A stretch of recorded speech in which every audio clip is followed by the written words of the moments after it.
How does the Constitution organize our government? There are many answers to this. The framers decided it was about time to make a fair government that everyone deserves.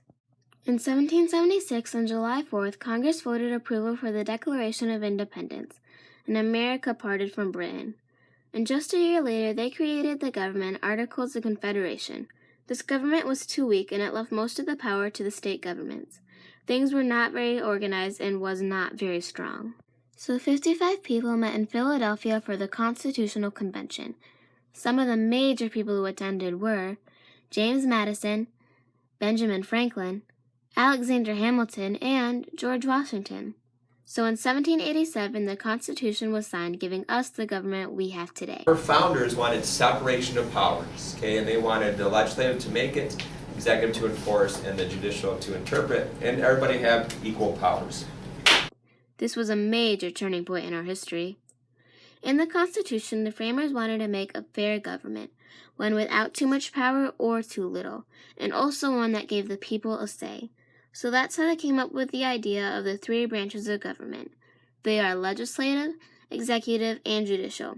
Each of these branches were given an equal amount of power, so one can't take over the other. They did this by creating separation, balancing, and checking of powers. These help keep the branches fair so one doesn't have more power than the others. Although they all have equal power, they all have different jobs. The legislative branch is made up of two houses, Congress and the House of Representatives. This branch makes laws. Every law starts off as a bill or an idea made up by an everyday person like you or me. Then the idea is given to a senator or representative. Next, the idea is written into a bill. The bill is sent to the clerk of Senate. Senate is another part of the legislative branch. Then the clerk gives the bill to a committee. The committee debates and discusses the bill to decide if it should become a law. If they table the bill, it is to never be spoken of again, or if they can't decide, they'll hold hearings to change some things about the bill or cast votes. If most people vote for it, then it gets sent back to Senate and the House of Representatives for a debate. They vote for the bill, and if the bill is disagreed on, it dies.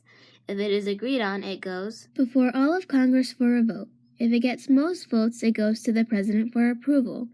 This is just the job of the legislative branch. The executive branch enforces laws or makes them official. The President is in charge of this branch. A bill would come from Congress and be given to the President. Now, if the President likes the bill and thinks it's a good idea, he can sign the bill, making it become a law. If he doesn't like the bill, then he can veto it. If the bill gets vetoed, then the bill would die. Veto means that the President refuses to sign the bill. But this isn't all up to the President, though. If he vetoes the bill, it gets sent back to Congress again for a vote with all the Senate and House Representatives. If the bill gets the majority of the votes, then it becomes a law. The President doesn't just make laws. He as well negotiates treaties, although when he makes treaties, he has to get approval from Senate. The President is also Commander-in-Chief of the Armed Forces. The Constitution organizes branch in many different ways, but still giving it equal power as the other branches. And just like the others, the executive branch helps organize our government and is very important. The third branch is the judicial branch. Although the judicial branch isn't a part of the making of a law, it's still very important. This branch tells whether something is constitutional or unconstitutional.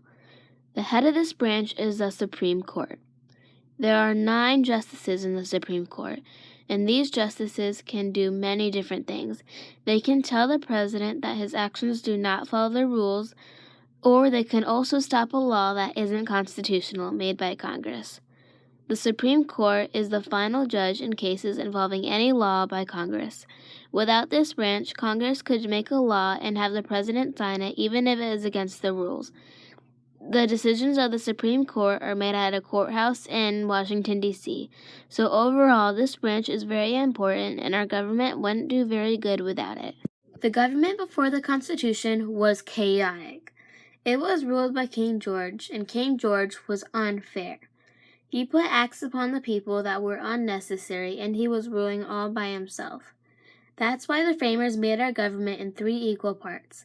They wanted a better government, one that was way better than King George's. His government was called Parliament, and he did everything on his own. He did all the work and didn't have anyone or anything to stop him. Our government is totally different today. The president is in charge, Congress makes laws, and the Supreme Court protects them. And they can all check on each other. This helps keep us safe and protects our basic rights.